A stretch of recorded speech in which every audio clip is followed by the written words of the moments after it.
international community.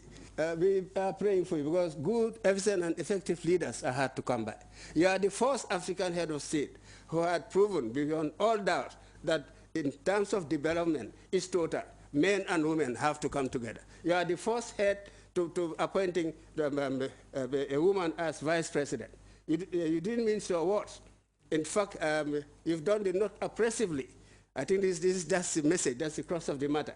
That, well, men and women, there is always the say that it's not to be conceived on the oppressive aspect, but on the progressive aspect, that we have no doubt that, well, all of us would agree that her choice of Her Excellency, the VP, Dr. I said as VP, I think it's a decision in the right direction, the right decision. And in fact, it's the longest serving. It's the longest serving. You are a source of admiration, and pride. Janayala Hebdoli, appointing me to the commission of the Fertilizer Commission. Again, I thought, I said, please thank you again, because it's very much encouraging. And it has, sort of given me further stamina and courage. So my colleagues, we've also all tried to put in our best, because so that at the end of the day, at least our job and our proposals would have been very beneficial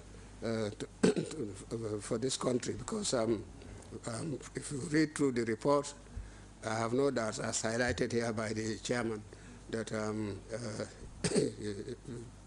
have been seen as we put in our best.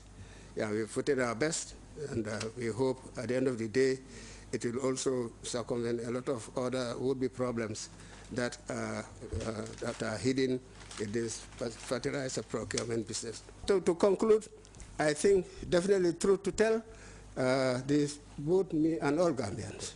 We've got a leader that we should be proud of, just like the days of Nkrumah. In those days, if you travel with Ghanaian citizens, you will feel definitely that you are envious of them.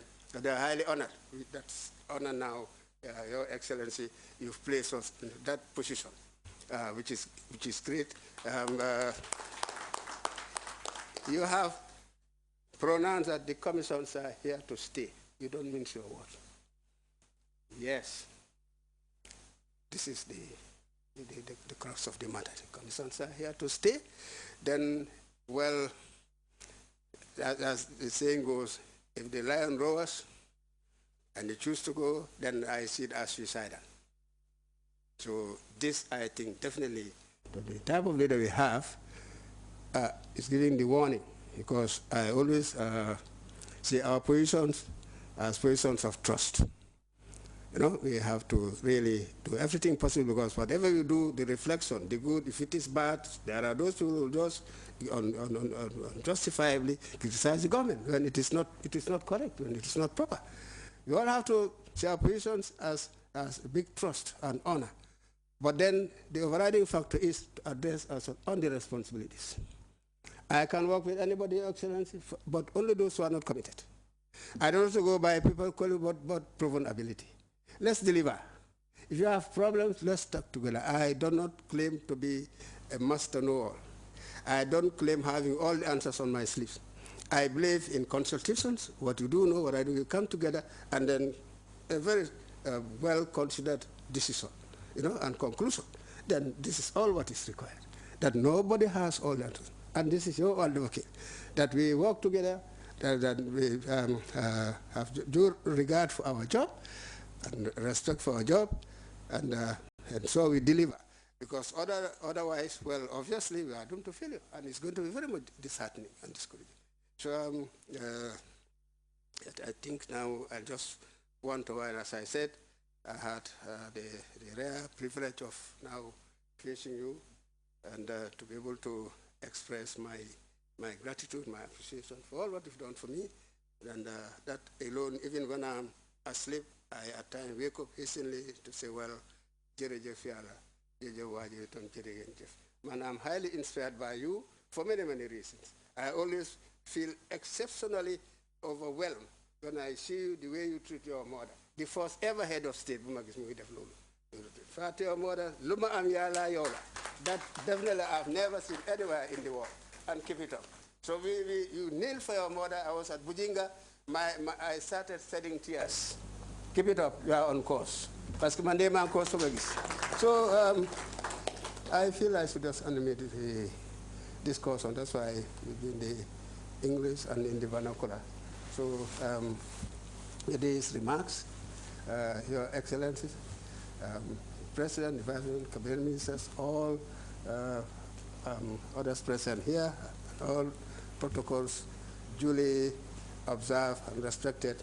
With your permission, I want to say a big thank you one more time. Please, we'll do our best. Still, we want the best only. Yeah, that's all what I'm after. For me and within my department. The best only. Let's try and strive harder so that we are not let down. So thank you very much.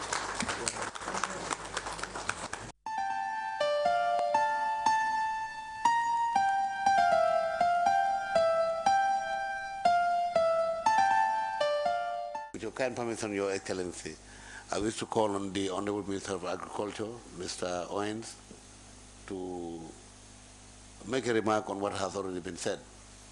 I must say, I'm a bit taken aback hearing what has just been said by the chairman of the commission. What I hope is going to be a new beginning in the procurement and distribution of agricultural inputs in this country. Fertilizers are crucial to agricultural production in this country.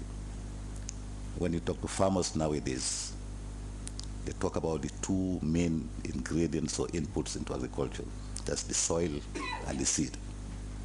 And farmers will tell you, jiw bi dafa dee, suuf si dafa tahi.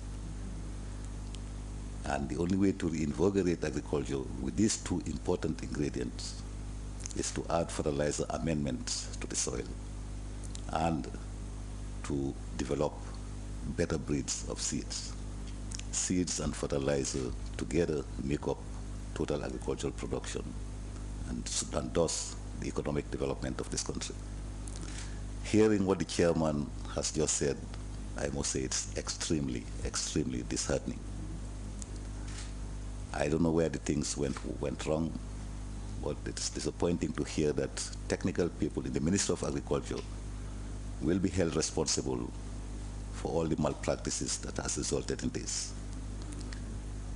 It is sad in that the farmers are left to bear the brunt of these malpractices, because as the chairman said, farmers have to come up with hard-earned income to purchase fertilizer. And the reason they purchase fertilizer is to increase their productivity and their production 5-fold to 10-fold. But if purchasing fertilizer these days, a bag of fertilizer is equally equivalent to the price of a bag of rice. So where's the incentive to buy fertilizer? And it's even more serious when that fertilizer is not meeting the needs it was supposed to be. Inputs in agriculture are very important. And I have observed already His Excellency the President and the government has been very proactive when it comes to providing inputs to farmers. And if all that effort goes into it and people just misuse it, because this morning at a meeting I mentioned that it is even wrong to purchase fertilizer that is already in storage.